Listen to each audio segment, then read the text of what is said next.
de la Asociación de Tribunales Electorales de la República Mexicana, consejero presidente del Instituto Nacional Electoral, Lorenzo Córdoba. Señoras y señores, muy buenas tardes. Agradezco la iniciativa y la convocatoria del Tribunal Electoral del Poder Judicial de la Federación para que, a través de su reconocido Centro de Capacitación Judicial Electoral, se lleve a cabo el curso presencial que hoy se inaugura, Actualización en materia electoral sobre fiscalización y sus consecuencias.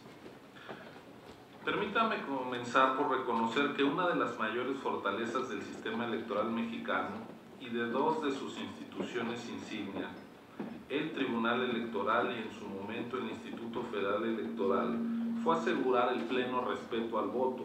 Así, el siglo XX mexicano cerró con una certeza, la del sufragio efectivo.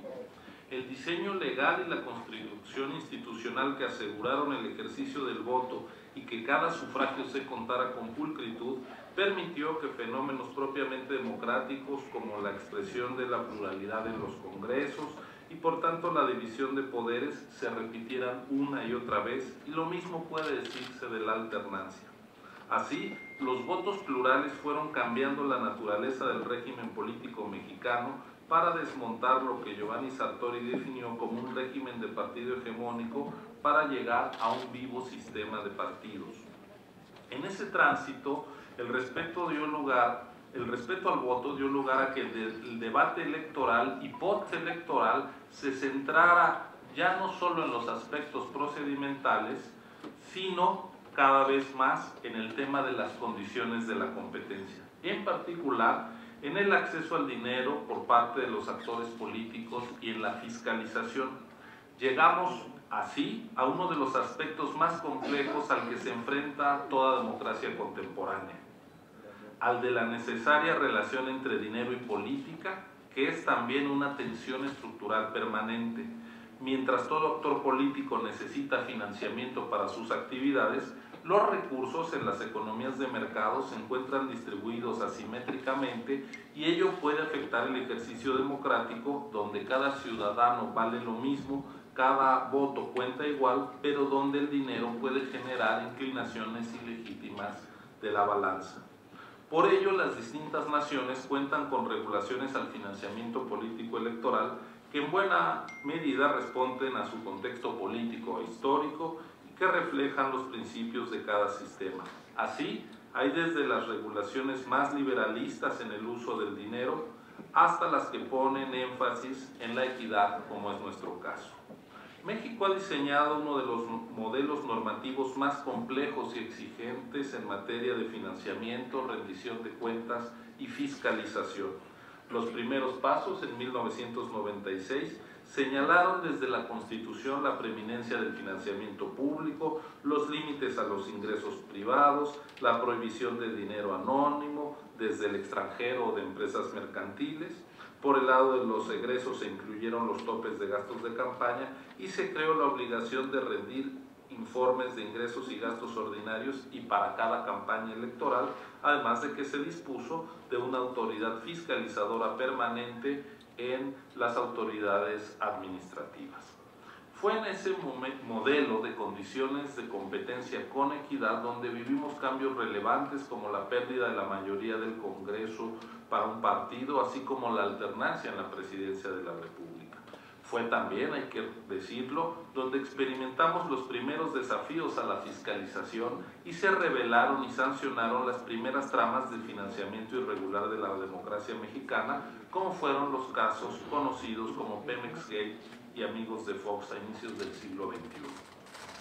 Cabe recordar aquí la importancia del Tribunal Electoral del Poder Judicial de la Federación para abrir brecha, a veces sobre roca dura, en materia de fiscalización.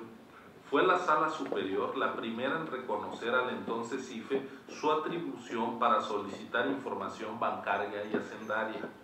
Aquella sentencia, histórica sin duda, dio lugar a que más tarde la Suprema Corte de Justicia de la Nación tuviera oportunidad de conocer el caso, y desde 2007 es letra constitucional lo que la Sala Superior había señalado 6 años antes. que los secretos bancario, fiduciario y fiscal no son oponibles a la autoridad electoral fiscalizadora. El incremento de la competencia política, la alta litigiosidad que ha caracterizado a nuestro sistema electoral, llevaron a que en 2014 se reforzara la fiscalización. Y quizá uno de los cambios más importantes de lo que fue el IFE a lo que es el INE es precisamente la fiscalización, dado que ocurrieron tres cambios fundamentales. Uno, se volvió una sola autoridad fiscalizadora en el país. Eso pasó, por darles un ejemplo, que solamente de informes ordinarios de la operación de los partidos se pasara de analizar a 9 partidos políticos nacionales, a sus comités ejecutivos, a 33 auditorías por partido. Así que si sumamos eso, 33 auditorías, la nacional, las 32 de las entidades por cada partido, más una treintena de partidos locales, pasamos arriba de 330 sujetos obligados cada año, sin contar las campañas. El otro cambio significativo fue que en la Constitución se estableció la posibilidad de anular elecciones por exceso de gasto en contiendas altamente competidas, lo cual deriva el tercer cambio importante, que es la reducción de los plazos de la fiscalización.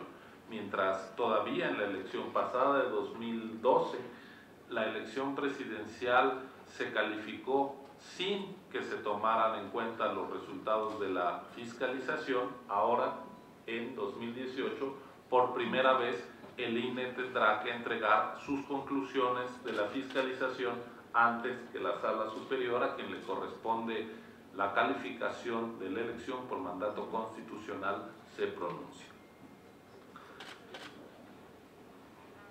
En los meses que vienen vamos a vivir una de las etapas de fiscalización más intensas, y esta ya ha empezado. Permítanme señalar que se llevó a cabo la fiscalización de las precampañas, que incluyeron a 8.101 precandidatos, tanto a nivel local como federal, más la fiscalización de la búsqueda de apoyo ciudadano de 287 aspirantes a nivel federal y 1.208 a nivel local. Esto nos da un total de 1.495 aspirantes que, sumados a los precandidatos, arrojan la suma de 9.596 sujetos fiscalizados por el INE en los últimos meses. Y quiero reconocer aquí, nobleza obliga, decisiones del Tribunal Electoral que han sido clave en materia de fiscalización. Por ejemplo, cuando el INE detectó que los actores políticos no estaban cargando sus operaciones de ingreso y gasto en tiempo real durante las campañas y que eso debilitaba la labor fiscalizadora, el Tribunal Electoral acompañó, respaldó, confirmó las sanciones para el reporte extemporáneo de ingresos y gastos. En segundo lugar, ratificó la notificación electrónica. Si vamos a un universo de miles de candidatos, como es el proceso electoral que estamos viviendo, el que nosotros tuviéramos que acudir físicamente en todo el país a dejar notificaciones de fiscalización haría muy difícil poder concluir en los plazos que la ley nos da. El Tribunal Electoral, su Sala Superior, respaldó la notificación electrónica, y eso permite que, garantizando los derechos de los sujetos obligados, el derecho de audiencia y siguiendo el debido proceso, podamos llevar a cabo una fiscalización exigente. Y otro ejemplo claro de respaldo del Tribunal Electoral al Instituto Nacional Electoral fue la confirmación del proyecto de homologación de calendarios, que nos permitió, entre otras cosas, que la fiscalización de todas las precampañas en el país y de todas las actividades de búsqueda de apoyo ciudadano estuvieran concluidas antes de que el INE y los 30 organismos públicos locales que tienen procesos electorales este año empezaran a registrar a los candidatos. Es decir, la fiscalización de precampañas y apoyo ciudadano pudo concluir antes del registro, dando certeza de que quienes obtienen su registro no tienen problemas con la etapa previa de fiscalización, y esta contribución a la certeza se debe a la decisión de la Sala Superior del Tribunal. Concluyo señalando que este curso que conjuntamente desarrollaremos en los próximos días permitirá profundizar más el conocimiento conjunto del sistema integral de fiscalización, de los criterios para llevar a cabo esta tarea, que desde el punto de vista del Instituto Nacional Electoral no se trata de una actividad solamente punitiva sobre la conducta de los actores políticos.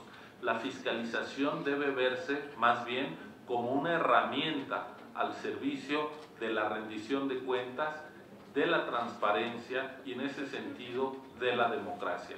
En la medida en que los actores políticos rindan cuentas, sean transparentes con las fuentes de financiamiento de sus campañas y con el destino de sus egresos, podremos tener una ciudadanía menos alejada de la política.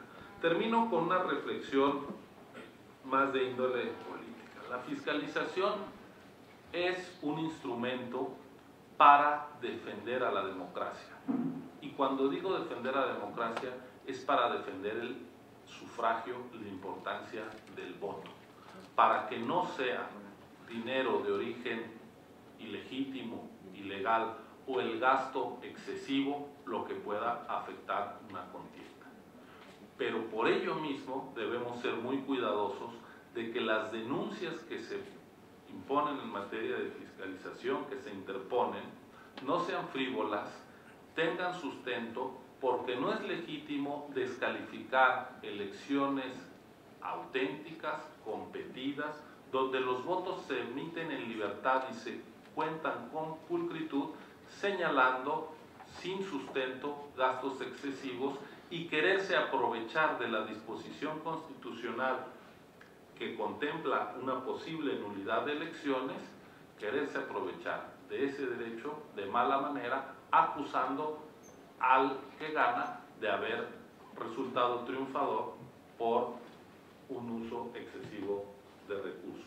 Cuando se hace sin sustento, es también una manera de intentar debilitar el valor, la importancia del sufragio. Yo confío en que entre las capacidades técnicas de la fiscalización del INE y la consistencia y robustez jurídica de las sentencias del tribunal, confirmemos que la fiscalización es eso, una herramienta al servicio del sufragio efectivo. Confío en que así será y agradezco mucho la iniciativa de realizar este curso y de trabajar de manera muy coordinada entre ambas instituciones. Muchas gracias y a todos ustedes por su atención.